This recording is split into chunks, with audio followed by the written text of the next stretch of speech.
मत्ती रचित सुसमाचार 22वां अध्याय। इस पर यीशु फिर उनसे दृष्टांतों में कहने लगा, स्वर्ग का राज उस राजा के समान है जिसने अपने पुत्र का ब्याह किया, और उसने अपने दासों को भेजा कि नेवताहारियों को ब्याह के भोज में बुलाएं, परंतु उन्होंने आना न चाहा। फिर उसने और दासों को यह कहकर भेजा कि नेवताहारियों से कहो, देखो मैं भोज तैयार कर चुका हूँ, और मेरे बैल और पले हुए पशु मारे गए हैं, और सब कुछ तैयार है, ब्याह के भोज में आओ। परंतु वे बेपरवाही करके चल दिए, कोई अपने खेत को, कोई अपने व्यापार को। औरों ने जो बच रहे थे उसके दासों को पकड़कर उनका अनादर किया और मार डाला। राजा ने क्रोध किया और अपनी सेना भेजकर उन हत्यारों को नाश किया और उनके नगर को फूंक दिया। तब उसने अपने दासों से कहा, ब्याह का भोज तो तैयार है, परंतु नेवताहारी योग्य नहीं ठहरे। इसलिए चौराहों में जाओ और जितने लोग तुम्हें मिले सबको ब्याह के भोज में बुला लाओ। सो उन दासों ने सड़कों पर जाकर क्या बुरे क्या भले जितने मिले सबको इकट्ठे किया, और ब्याह का घर जेवनहारों से भर गया।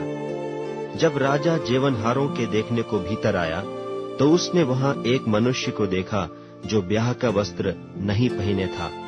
उसने उससे पूछा, हे मित्र, तू ब्याह का वस्त्र पहने बिना यहाँ क्यों आ गया? उसका मुंह बंद हो गया। तब राजा ने सेवकों से कहा, इसके हाथ पांव बांधकर उसे बाहर अंधियारे में डाल दो, वहां रोना और दांत पीसना होगा, क्योंकि बुलाए हुए तो बहुत, परंतु चुने हुए थोड़े हैं। तब फरीसियों ने जाकर आपस में विचार किया कि उसको किस प्रकार बातों में फंसाएं। सो उन्होंने अपने चेलों को हेरोदियों के साथ उसके पास यह कहने को भेजा कि हे गुरु, हम जानते हैं कि तू सच्चा है और परमेश्वर का मार्ग सच्चाई से सिखाता है और किसी की परवाह नहीं करता, क्योंकि तू मनुष्यों का मुंह देखकर बातें नहीं करता।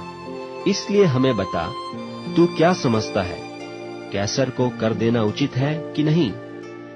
यीशु ने उनकी दुष्टता जानकर कहा, हे कपटियों, मुझे क्यों परखते हो? कर का सिक्का मुझे दिखाओ। तब वे उसके पास एक दिनार ले आए। उसने उनसे कहा, यह मूर्ति और नाम किसका है? उन्होंने उससे कहा, कैसर का। तब उसने उनसे कहा, जो कैसर का है वह कैसर को, और जो परमेश्वर का है वह परमेश्वर को दो। यह सुनकर उन्होंने अचंभा किया और उसे छोड़कर चले गए। उसी दिन सदूकी, जो कहते हैं कि मरे हुओं का पुनरुत्थान है ही नहीं, उसके पास आए और उससे पूछा कि हे गुरु, मूसा ने कहा था कि यदि कोई बिना संतान मर जाए तो उसका भाई उसकी पत्नी को ब्याह करके अपने भाई के लिए वंश उत्पन्न करे। अब हमारे यहाँ 7 भाई थे। पहला ब्याह करके मर गया और संतान न होने के कारण अपनी पत्नी को अपने भाई के लिए छोड़ गया। इसी प्रकार दूसरे और तीसरे ने भी किया, और 7 तक यही हुआ। सबके बाद वह स्त्री भी मर गई। सो जी उठने पर वह उन 7 में से किसकी पत्नी होगी, क्योंकि वह सब की पत्नी हो चुकी थी। यीशु ने उन्हें उत्तर दिया कि तुम पवित्र शास्त्र और परमेश्वर की सामर्थ नहीं जानते, इस कारण भूल में पड़ गए हो। क्योंकि जी उठने पर ब्याह शादी न होगी, परंतु वे स्वर्ग में परमेश्वर के दूतों की नाई होंगे।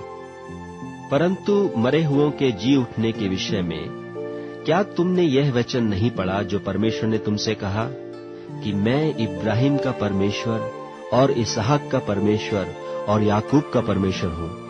वह तो मरे हुओं का नहीं, परंतु जीवितों का परमेश्वर है। यह सुनकर लोग उसके उपदेश से चकित हुए। जब फरीसियों ने सुना कि उसने सदूकियों का मुंह बंद कर दिया, तो वे इकट्ठे हुए, और उनमें से एक व्यवस्थापक ने परखने के लिए उससे पूछा, हे गुरु, व्यवस्था में कौन सी आज्ञा बड़ी है? उसने उससे कहा, तू परमेश्वर अपने प्रभु से अपने सारे मन और अपने सारे प्राण और अपनी सारी बुद्धि के साथ प्रेम रख। बड़ी और मुख्य आज्ञा तो यही है, और उसी के समान यह दूसरी भी है कि तू अपने पड़ोसी से अपने समान प्रेम रख। ये ही 2 आज्ञाएं सारी व्यवस्था और भविष्यवक्ताओं का आधार हैं। जब फरीसी इकट्ठे थे तो यीशु ने उनसे पूछा कि मसीह के विषय में तुम क्या समझते हो? वह किसका संतान है? उन्होंने उससे कहा, दाऊद का। उसने उनसे पूछा तो दाऊद आत्मा में होकर उसे प्रभु क्यों कहता है कि प्रभु ने मेरे प्रभु से कहा, मेरे दाहिने बैठ, जब तक कि मैं तेरे बैरियों को तेरे पांवों के नीचे न कर दूं। भला जब दाऊद उसे प्रभु कहता है तो वह उसका पुत्र क्यों कर ठहरा?